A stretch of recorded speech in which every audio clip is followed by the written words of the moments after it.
నారాయణ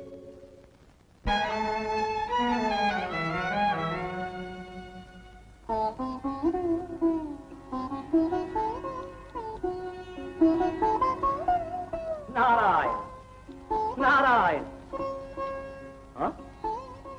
ఏమిటమ్మా, కొత్తగా పెళ్ళైన వారు ఇలా విచారంగా కూర్చున్నారే?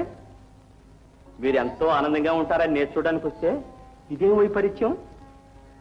అమ్మా అశ్విని, ఏం జరిగింది? చిన్న తండ్రి కదా, మీ సంతాప హేతు ఏదో చెప్పండి, సరి చేస్తాను. పుట్టింటి మీదకి మనసు పోయిందా? కాదు మునేంద్ర, భర్త ఆదరాభిమానాలకు దూరమై చింతిస్తున్నా. పెళ్లి పారా అని ఆరకముందే ప్రాణవలకుని ఆదరాభిమానాలకు దూరమయ్యారా? అవును, వారెప్పుడు రోహిణితోనే ఉంటున్నారు. మమ్మల్ని కన్నెత్తేనే చూడలేదు మునేంద్ర. మీకేం తక్కువని చిన్న చూపు చూస్తున్నాడు? రోహిణి అందగత్తే కావచ్చు, అంత మాత్రం చేత ఆమెనే ప్రేమిస్తూ మిమ్ములను నిరాదరించటం మన్నించరాని మహాపరాధం. చంద్రునకు వెంటనే బుద్ధి చెప్పవలసిందే. మునేంద్ర, వారికి హితోపదేశం చేసి మా కాపురాలు నిలబెట్టండి, మీకు పుణ్యం ఉంటుంది. బుద్ధి చెప్పవలసింది నేను కాదమ్మా, పిల్లల్నిచ్చిన మామగారే అల్లుండి అదుపులో పెట్టాలి. మా తండ్రి గారు అసలే కోపదారులు. ఈ కల్లోలాలు వారికి తెలిస్తే ప్రమాదం కదా మునీంద్ర? అది కాదమ్మా, మొక్కగా ఉన్నప్పుడే వంచకపోతే మానుగా మారిన తర్వాత సరిదిద్దటం సాధ్యం కాదు. ఇప్పుడే పుట్టింటికి వెళ్ళి మీ తండ్రి గారితో చెప్పుకోండి. వెళ్ళండి. నువ్వు వెళదామండి.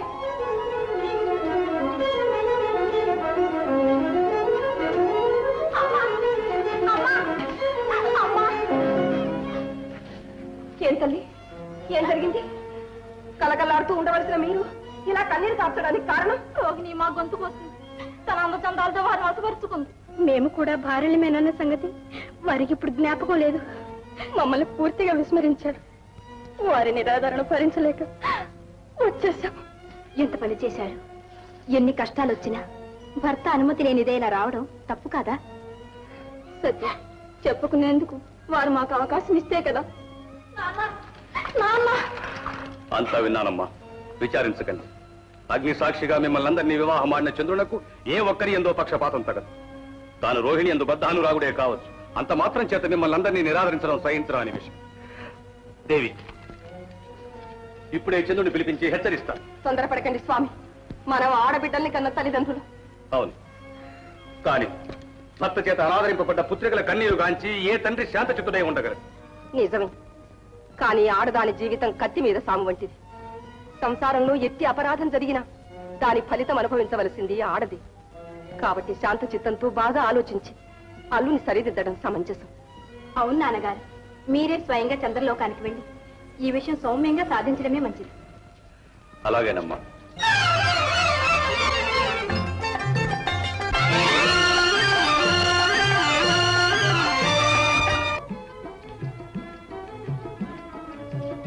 మామగారికి నమస్కారం. దీర్ఘాయుష్మాన్ భవ, సుమంగళీ భవ. మీ రాక వలన ఈ చల్లని లోకం మరింత చల్లనై మనోజ్ఞమైంది.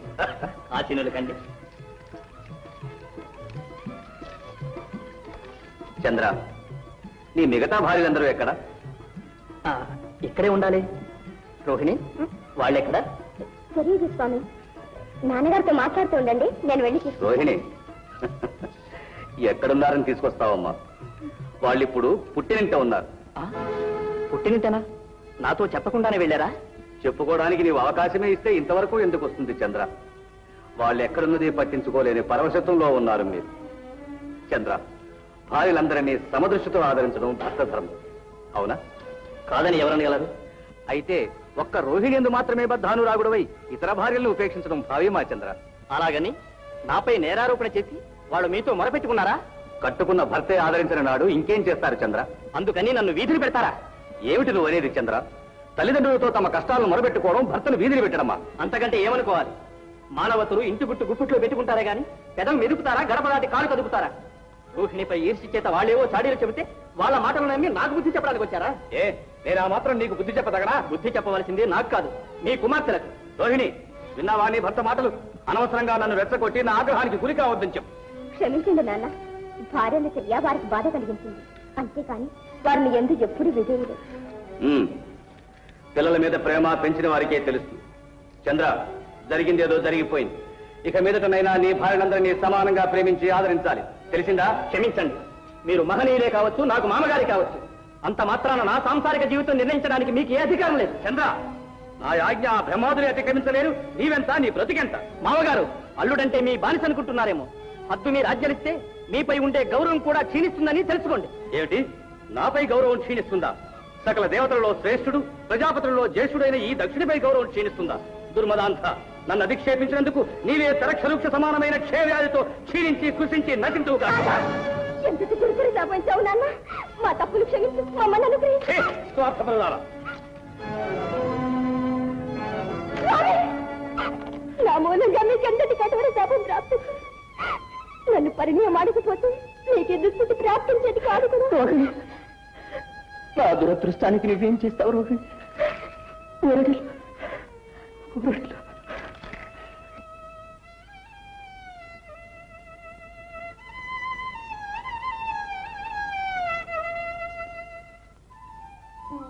ఇదేం ఘోరం స్వామి. దక్షిణి దురహంకారం ఇంత పీడు చేస్తూ ఉంటే మీరు ఉపేక్ష చేయడం భావ్యం కాదు. తోబుట్టినవాడు శాపగ్రస్తుడైతే ఏ సహోదరి సహించగలదు? దయతో చంద్రుణ్ణి రక్షించండి. దక్షుని శాపం అప్రతిహతం. దేవి, దీనిని నీవు సహించక తప్పదు. అయితే నా సోదరుడు శాప పీడితుడు కాక తప్పదా స్వామి? తప్పదు దేవి, నీవు విచారించి ప్రయోజనం లేదు. జగన్నాటకంలో ఈ శాపానికి ప్రాముఖ్యత ఉంది. చంద్రుడు అనుభవించక తప్పదు. ఎంత పనిచేశారు స్వామి. ఇందుకేనా మీరు చంద్రలోకానికి వెళ్ళింది? నాన్న, మా కాపురాలు చక్కదిద్దుతామని ఎన్నో ఆశలు పెట్టుకున్నాం. అవన్నీ అడియాసలు చేసి మా హృదయాల్లో కార్చిచ్చి పెట్టడం నీకు భావ్యమా నాన్న? ఇదేమన్యాయం స్వామి. అల్లుని శపించి కుమార్తె జీవితాలు నాశనం చేస్తారా? వైరిని అల్లుడే గాని మరి ఎవరే గాని అధిక్షేపించిన వారిని శిక్షించక మానడు ఈ దక్షుడు. ఇదేమి శిక్ష నాన్న? ఇంత చిన్న తప్పుకు అంత పెద్ద శిక్ష? నాన్న, వారిని రోహిణితోనే సుఖంగా ఉండనివ్వండి. వారు క్షేమంగా ఉంటే మాకంతే చాలు. ఈ తెలివితేటలు ముందే ఉండి ఉండవలసింది. ఆనాడు అసూయపడ్డారుగా, ఫలితం అనుభవించండి. చేయేత వారు కృషించిపోతూ ఉంటే మేము చూడలేము నాన్న. వారిని క్షమించండి. వీల్లేదు, నన్ను వేధించకండి.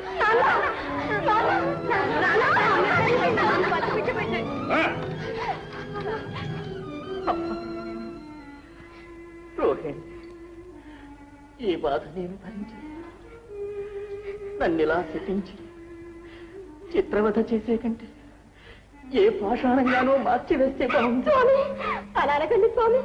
మీ దివ్య సౌందర్యం క్షీణించి మీ శరీరం కృషించిపోతూ ఉంటే చూస్తూ నేను ఎలా బ్రతకగలను? నారాయణ, నారాయణ. స్వామి, స్వామి, నాకు పది భిక్ష పెట్టి నా మాంగళ్యం నిలపండి. మునీంద్ర, చూశారా దక్షుడు దురన్యాయం? చంద్ర, నాకంతా తెలుసు. స్వామి, ఈ జగత్తులో నన్ను కాపాడేవారే లేదా? నాకు శాప విమోచన మార్గమే లేదా? ఎందుకు లేదు? ఆశ్రిత పాలకులు ఎందరో ఉన్నారు. ఎవరు వారు? ఎక్కడున్నారు? చెప్పండి స్వామి. సెలవియండి స్వామి. ఈ విప సముద్రం నుంచి మమ్మల్ని రక్షించగల వారు ఎవరు? సెలవియండి, మీకు పుణ్యం ఉంటుంది. ఆర్తత్రాణ పరాయణుడైన ఆదిశంకరుడుండగా మీకెందుకు ఈ ఆరాటం? శంకరుడు, దక్ష ప్రజాపతి మాట పాటించే పాలాక్షుడు నాకు అభయమిస్తాడా మహర్షి? వెర్రివాడ, మొదట అభయం ప్రసాదించమని అర్చించు. ఆ పిమ్మట జరిగిన విషయం నివేదించు. మాట ఇచ్చాక నిన్ను మాత్రం నీలకంఠుడు నిరాదరిస్తారా? మునీంద్ర, మీ మేలు ఎన్నటికీ మర్చిపోలేదు. నారాయణ. శంకర, శంకర, ఆర్తత్రాణ పరాయణం, రక్షమాం ప్రభు, రక్షమాం. చంద్ర, ఏమిటి ఆందోళన? ఏం జరిగింది? స్వామి, మీరు అభిప్రదానం చేసే వరకు నా హృదయాందోళన చల్లారు. దిక్కులేని వారికి మీ పాదాలే కదా దిక్కు. అభయమిచ్చాను. లే చంద్ర, జరిగింది వివరంగా చెప్పు. దేవదేవ, అధిక్షేపించానన్న ఆగ్రహంతో భయంకరమైన క్షయవ్యాధితో కృషించిపోమ్మని మా మామగారు నన్ను శపించారు. దక్షుని శాపమా? చంద్ర, ఈ మాట నాతో ముందుగా ఎందుకు చెప్పలేదు? దక్షుని మాట మన్నిస్తానని ఆనాడు అతనికి మాట ఇచ్చాను. రక్షిస్తానని నాకు మాట ఇచ్చారు. అభయమిచ్చిన పిమ్మట ఆశ్రయించిన వారిని విడనాడటం ధర్మమా ప్రభు? విషమ సమస్య వచ్చింది. ఆనాడు మాట ఇచ్చిన పిమ్మట దక్షుని వాక్కు వమ్ము చేయలేను ప్రభు. ఈనాడు శరణొసంగిన పిమ్మట నిన్ను విడనాడలేదు.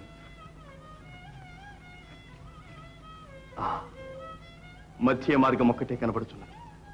ఈ కైలాస ప్రాంగణంలోకి మృత్యువు రుగ్మతలు ప్రవేశించలేవు. చంద్ర, మా సన్నిధి ఉన్నంత వరకు దక్షుని శాపం నీ మీద పనిచేయి. ధన్యోస్మి దేవా, ధన్యోస్మి. మీ పాదపద్మములు సేవించుకుంటూ నిశ్చింతగా నిర్భయంగా ఇక్కడే ఉంటాను. నారాయణ నారాయణ. వచ్చావా మహానుభావ? ఆ, మా అందరి జీవితాల్లో ఆరిని చిచ్చు పెట్టి ఆనందించడానికి వచ్చావు. నన్నంటారే? నేనేం చేశాను? వినతండ్రి కదా అని మొరపెట్టుకుంటే మొదటికే మోసం తెచ్చావు. అయ్యయ్యో, జరిగిందో చెప్పకుండా నా పైన వాదు వేస్తారు ఎందుకు? అమ్మా వదిన, పెద్దదానివి, నీవు కూడా విచారిస్తున్నావే, కారణం? విచారం కాక ఇంకేముంది నారదా? ఆనందమయం కావలసిన పుత్రికల జీవితాలు దుఃఖపూరితమైనవి. ఇంతకన్నా విచారానికి హేతు ఏముంటుంది? తండ్రి గారిచ్చిన శాపం చేత చంద్రుడు దుర్భర వ్యాధితో కృషించడం మీ వల్లనే కదా స్వామి. ఓహో, అదే సంగతి. చంద్రుడు శాప విముక్తుడై సురక్షితంగా ఉన్నాడన్న సంగతి మీకు ఇంకా తెలియదన్నమాట. వారు శాప విముక్తులైనారా మహర్షి? నిజమా నారదా? నారదుడు కలహభుజుడే కావచ్చు, కానీ కలలాడువాడు మాత్రం కాదమ్మా. అన్నగారిచ్చిన శాపం చంద్రుడికి నిన్ననే తొలిగిపోయింది. అసంభవం నారదా, అసంభవం. చంద్రుని ఎవరూ శాప విముక్తుణ్ణి చేయలేరు. దక్ష శాపం అప్రతిహతం. సోదరా, నువ్వు శాపానుగ్రహ సమర్థుడే కావచ్చు, కానీ శాపగ్రస్తుడైన చంద్రుని రక్షించేవారు ఎవ్వరూ లేరనుకోవడం కేవలం పొరపాటు. ఎవరు చంద్రుడిని రక్షించగలిగింది? ఎవరికి ఆ సాహసం? ఇంకెవరు? ఆర్తప్రాణ పరాయణుడు, ఆపద్బాంధవుడు, ఆ ఆదిశంకరుడు. శంకరుడు? అవును, శంకరుడే. శంకరుడా? నా మాట మన్నిస్తానని బాస చేసి నా శాపగ్రస్తుడిని అనుగ్రహిస్తాడా? క్షమించరానిది పరాపం. స్వామి, తొందరపడకండి. ఇంతవరకు సంభవించిన అనర్థాలు చాలు. అల్లులకు శాప విమోచనము, కుమార్తెల కాపురాలు సుఖమయము అయినందుకు సంతోషించండి. చాలించు నీ ఉపదేశం. శిక్షించడానికో రక్షించడానికో ఈ దక్ష ప్రజాపతి ఉండగా మధ్య నా శంకరుడు ఎవరు? ఇప్పుడే కైలాసానికి వెళ్లి తేలుస్తాను ఆ విషయం మీద. మహాదేవ, మహాదేవ, దక్ష ప్రజాపతి ఉగ్రమూర్తి వస్తున్నాడు. పాల ముంచినను నీట ముంచినను మీరే భారం స్వామి. భయపడకు చంద్ర, లే.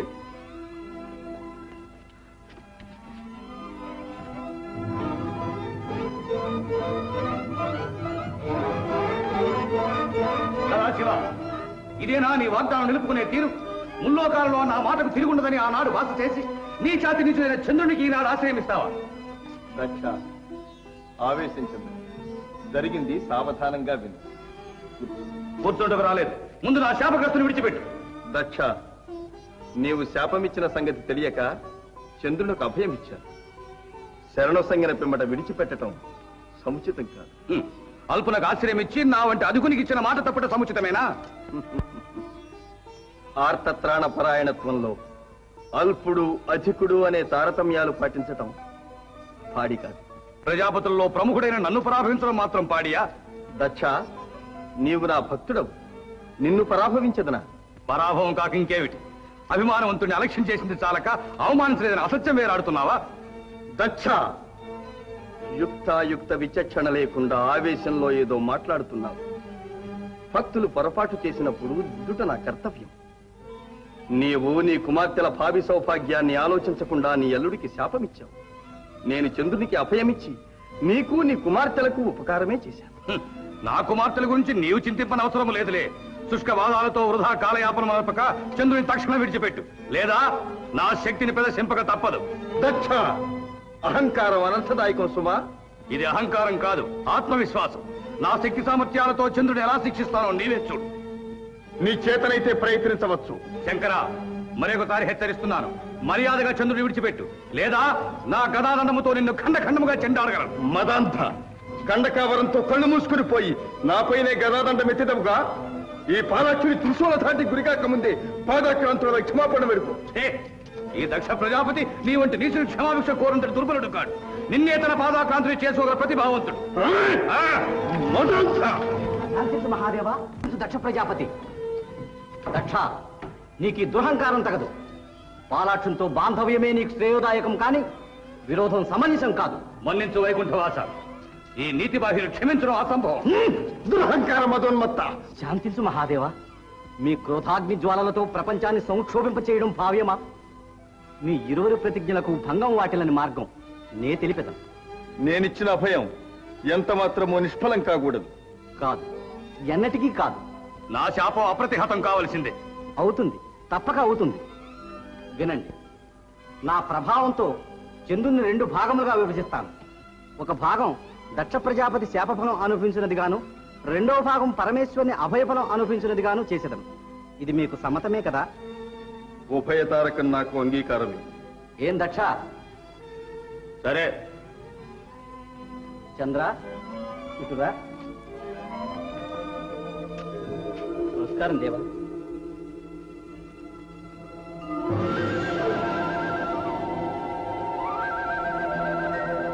చంద్ర, నీ మామగారి ఆజ్ఞను మన్నించి దినమునకొక నక్షత్రకాంతతో కాపురము చేస్తూ సుఖించు. శాపగ్రస్తుడివై దినదినము క్షీణించి వెనువెంటనే దినదినాభివృద్ధి నందుచుండగలవు. అదే శుక్లపక్షము కృష్ణపక్షమను పేరున నీయందు వర్తించుచుండు. తమ ఆదేశం శిరస్సావహిస్తాను స్వామి. దక్ష, నీ మాట చెల్లినందుకు సంతోషమే కదా?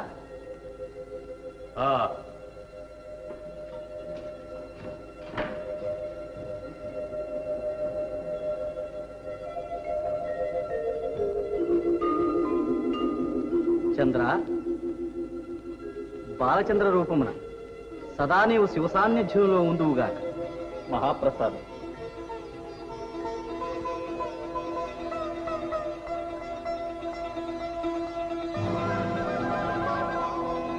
చంద్ర, నువ్వు ఉండవలసిన చోటు అది కాదు.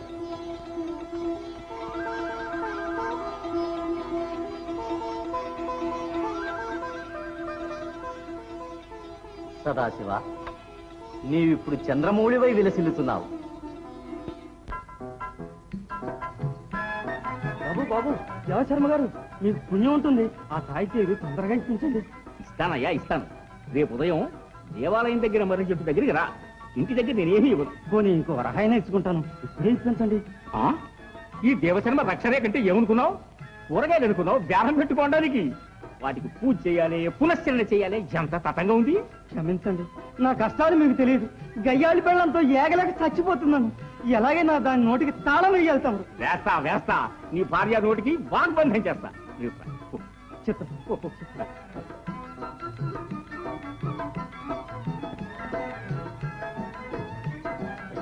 ఎవరినా అతను? ఎవరో భార్యకు భయపడి చవట. ఆమె నోరు కట్టేయడానికి రక్షణ ఇవ్వమని నా వెంట పడ్డాడు. నాన్న, అమ్మ నోరే నువ్వు కట్టలేదే, ఇక ఊళ్ళో వాళ్ళ నోరు ఎలా ముస్తావు నాన్న? ఏంటి? నేనా ఊళ్ళేంటి? నేను కూడా భార్యకు భయపడేవాడు అనుకున్నారా? ఇది అమ్మాయిలు, మీ అమ్మ నోరే కాదు, కాళ్ళు చేతులు కూడా కట్టేసి కుక్కిన పేరులాగా చేయగలదు తలుచుకుంటే. కానీ అమ్మాయిలు, నా మనసు ఒప్పుకోదే. ఇదిగో చూడండి, మీ అమ్మ తిట్టినా సరే నాకు తీయగా ఉంటుంది. ఏమిటా గోళ వడవడాన్ని వాగుతున్నారు? ఏం లేదే, రక్షణకులు తాయెత్తులు వాటి మహిమల గురించి అమ్మాయిలతో చెబుతున్నా. ఉద్ధరించారు? ఏమైనా ఆర్జించారా? ఒట్టి చేరుకునే వచ్చారా? ఎలా వస్తాను? ఇవాళ పొద్దున్నే నిద్రలేసి నేను చూసింది నీ మొహం కాదుగా. అందుకనే లక్ష్మీ ప్రసన్నం అయింది. ఇదిగో 4 పెళ్లి ముహూర్తాలు పెట్టాను, 4 రక్షకులు కట్టాను, 4 వరహాలు సంపాదించాను. ఏవి? అది సరే గాని, ఊళ్ళో వాళ్ళకైతే పెళ్లి ముహూర్తాలు పెడతారు. ఇంట్లో ఎద్దుల్లాగా ఎదిగిన పిల్లలున్నారే, మీకు చీమ పుట్టటైనా ఉందే? లేకేమి, కానీ ఏం లాభం? వాళ్ళ జాతకాల్లో గ్రహబలాలు బాగా లేవు. ఇప్పట్లో మన ప్రయత్నాలు ఏవి ఫలించవు దారుని. అసలు ప్రయత్నిస్తేగా ఫలించడానికి మీరేమో పొద్దుస్తమానం ఆ మర్రి తిరిగిన తగడతారు. నేనేమో ఇంటి జాగ్రత్తతో వస్తున్నా. అమ్మాయి భైరవి భార్గవి, మీ నాయన చేత కాదు, నాకు తీరికలేదు. అందుకని మీ మొగడని మీరే వెతుక్కోండి. శకునపక్షి, ఆదిలోనే అపశకునం మాటలు నువ్వును. అది కాదే, ఆడపిల్లని మొగుళ్ళని వెతుక్కోవడం ఏమిటి? అప్రదిష్ట. అప్రదిష్ట ఏమిటి? అప్రదిష్ట. రాజకుమార్తెలు స్వయంవరంలో భర్తలను ఎంచుకోరు, అట్లానే నాకు తుళ్ళును. దారుని, నా మాట వినవే. నేను వినను. మిమ్మల్ని వెతికి వెతికి నేను పెళ్లి చేసుకోలేదు. మీ అందం చూసానా, చందం చూసానా, లేక మీ తెలివితేటలు చూసానా? ఏదో భార్యకి అణిగిమణిగి ఉండే భర్త దొరికితే సంసారం సవ్యంగా సాగుతుందని ఈ అవతారాన్ని కట్టుకున్నా. అమ్మా, మీలాగే మాకు అణిగి మణిగి ఉండే భర్తని వెతికి పెళ్లి చేసుకుంటాం. అవునమ్మా. ఇంకేం బాగుంది. తల్లిని చూసి పిల్లని పెళ్లి చేసుకోమన్న వాడు వెరివాడా? తమరు నోరు మూసుకొని కూర్చోండి. నాతో మాట అంటే మాటే. ఇదిగో అమ్మాయిలు, మీరు మొగుళ్ళని నిర్ణయించుకుంటేనే పెళ్లి, తెలిసిందే? అన్నయ్య, అదేమిటి ఆడవేషం వేసుకుని అన్నయ్య అంటావు? అక్కయ్య అని పిలువు, లేకపోతే మన గుట్టు బట్టబయలు అవుతుంది. అవునవును, ఆడవాళ్ళతో స్నేహం చేయడానికేగా మనం వేషాలు వేసింది. పదవే అక్కయ్యా. నా పిచ్చి తల్లి అది చూడు, కొత్త పెట్టావు రోయ్. శబాష్, పంచదార చిలకల్లా ఉన్నారు. పద చిక్కించుకుందాం. పద. ఈ భూలోకంలో ఆడదిగా పుట్టడమే మహాపరాధం. ఒంటరిగా వెళితే చుట్టల్ని వెంట పడతారు. బాగా పడతారు. వీడిలో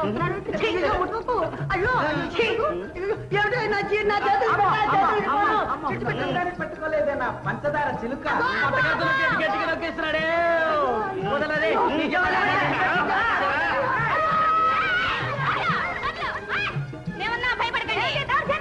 ఎవరో నువ్వు? మీకు తోపట్టు వెళ్ళారు లేకే ఉన్నారు. వాళ్ళని ఎవరైనా పట్టుకుంటే మీరు ఊరుకుంటారా అని మక్కలు బెరగొడతాం. ఆగదే పడుతుంది మీకు. మేము అసలే మంచోళ్ళం కాదు. మీ దాన్ని మీరు పోండి.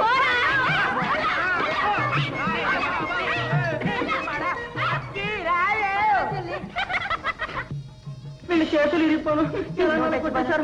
అమ్మయ్యా, సమయానికి దేవుడులు వచ్చి రక్షించారు. చచ్చే వరకు మీ పేరు చెప్పుకుంటా అన్నట్టు. అబ్బాయిలు మీ దేవుడు, మీ పేర్లు ఏమిటి? నా పేరు భైరవుడు. మరి మీ పేరు? నా పేరా? నా పేరు భార్గవి. భార్గవి మగాడి ఆడపేరా? కాదు, మా తల్లిదండ్రులకు ఆడపిల్లలు లేరు, అందుకని ముద్దుగా ఆ పేరుతో పిలిచేవాళ్ళు. అసరే గాని నీ పేరేంటి అమ్మాయి? నా పేరు అక్కియా. పేర్లేమిటే? నా పేరు చెప్పల. నా చెల్లి పేరు చెంచల. చెంచల నీకు పెళ్ళయిందా? అబ్బా సిగ్గేస్తుంది. మా అక్కయ్యకే కాలేదు, నాకెలా అవుతుంది? ఏ పిల్ల, నీ మీద నాకెంతో అనురాగం. అలా సిగ్గుపడతావే, నన్ను పెళ్లి చేసుకుంటావా? నువ్వు మగాడివా? అవును. కాదు. ఆగు. నువ్వు ఆడదానిగా? అవును. ఆగు. నేను మగాడిని.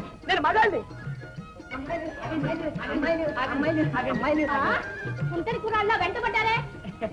గంట విడిచి ఉండలేక అమ్మాయిలు మిమ్మల్ని ఎందుకో మేము అమాంతంగా ప్రేమించేసాం. మీరు అంటే పెళ్లి చేసుకుంటాంగా. మీరు అంటే కట్టేస్తాం తాళి. మిమ్మల్ని మీరే రక్షించుకోలేకపోయారు, ఇక కట్టుకున్న వాళ్ళని కాపాడతారు. పండి కాలిపోతాం. అన్నయ్య, ఇంత గట్టిగా ప్రేమించిన పొండి అంటారేమిట్రా? పొండి అంటే రండి అని అర్థంరా.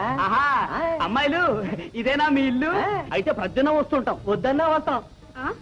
కడపలో అడుగు పెట్టారా మా అమ్మ కాళ్ళు విరగొడుతుంది, జాగ్రత్త. ఓ, అయితే మీకు ఇష్టమే అన్నమాట. మీరు చెప్పకపోయినా మీ చూపులే చెప్తున్నాయిగా. ఏమిటి వెరివాగుడు? మాకు ఇష్టం లేదు, పండి. అమ్మో అన్నయ్య, చెయ్యి ఏమిట్రా? పిల్లపోయిందో నేనెడుతుంటే చెయ్యి